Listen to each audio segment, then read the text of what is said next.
So, ayan, nagbili si Habi sa Asian store. Ito, different kinds of flavor ng pudding. Saka, salted egg. Ayan siya. Tapos, andito yung iba. Ito, Humpy Dumpy.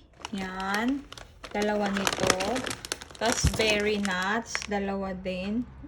80 cents isa. Tapos, merong ito, instant beef. Instant beef. Piatos. Isa. Ito pa din yung Humpy Dumpy. Tapos, suka. Nagaraya din isa. Tapos, nagbili din tayo ng kikiam. Tagal ko hindi nakakain ng kikiam. So, nagtitinda sila from McKinney.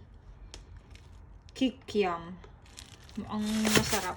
Mag-try akong isa. Baka masarap. Ang total bill natin ay €19.40. So, ayun lang. Bye mga pango.